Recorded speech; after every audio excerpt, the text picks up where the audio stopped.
Hi guys, welcome back to Waxing On. It's Monday, and what I like to call week 3 of Losing My Voice week, and it's jazz. Today we're going to look at one of the classic crooners. He was popular during the 40s, 50s, and up until his death in the early 60s. Not with a big band like a lot of the other singers we've listened to.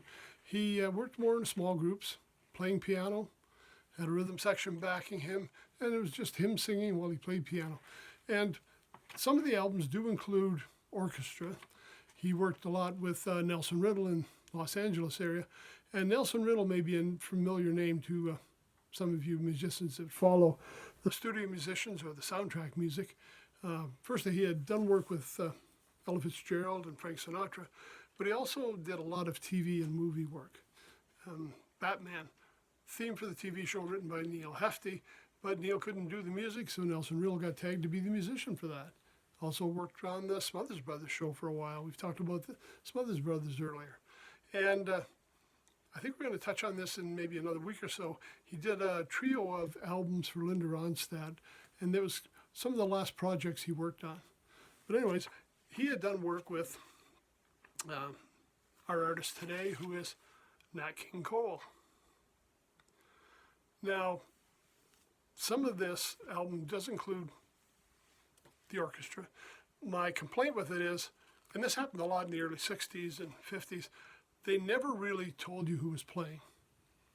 If you watched the show for a while, you know I always like to know who the musicians are, where they're recording, what they were doing, when it happened. None of that's on here. Basically, back in those days, they listed the tunes, and that was about it. Frank Sinatra, Nelson Riddle worked with him a bit, and you never found out who was playing.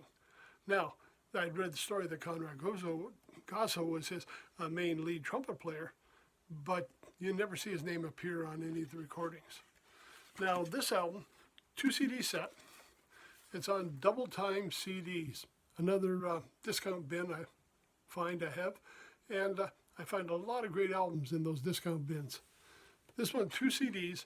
I'm not sure whether the songs are taken from other albums, whether they were outtakes from albums, where they were recorded, or even who's playing on them other than Nat King Cole doing piano.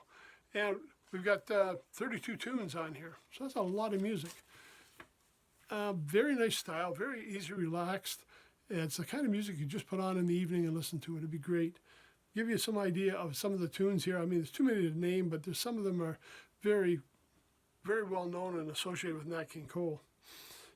First one, Unforgettable, Embraceable You, Don't Blame Me, You're Nobody Till Somebody Loves You, a tune that again was very big hit for Dean Martin, who we've talked about previously on the show. Candy, we've got I'm in the Mood for Love, Route 66, a great tune. I always love that when we play that one with my big band now. What can I say after I say I'm sorry? Baby All the Time. The Christmas Song. We've got Look What You've Done to Me. We got Love. A lot of tunes that are standards. Now, when I went on the streaming networks, there's lots of King Cole there to find out. Lots of things to sample. And again, he's got some great hits. Certainly, it was a style that's been emulated by other performers now.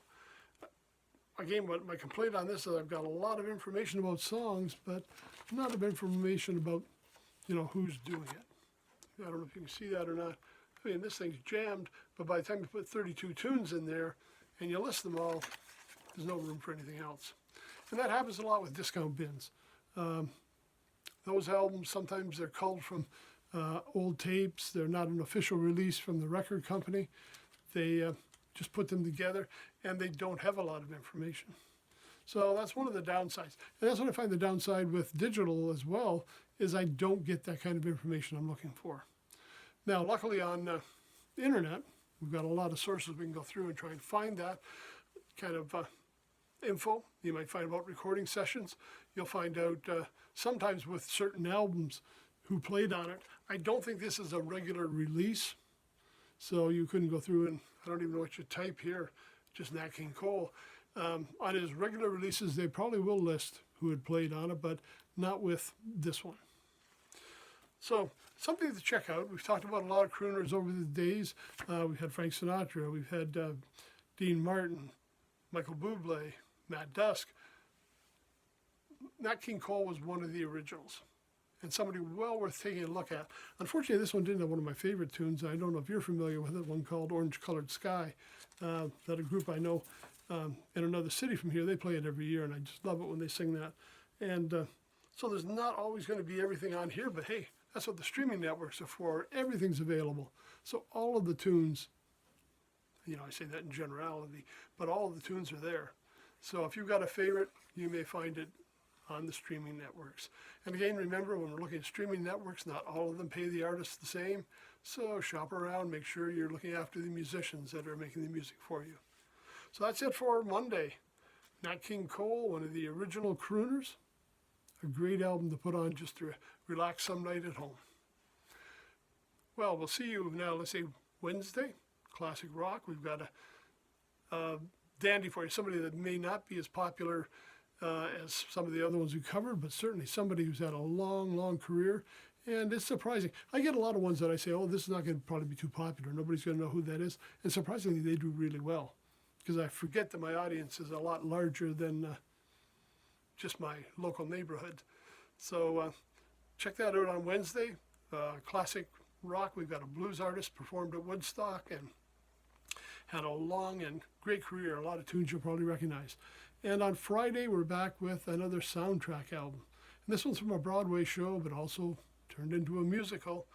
Classic music, great big band stuff. Well worth checking out. So that's it for today. Everybody take care. Stay safe. See you on Wednesday.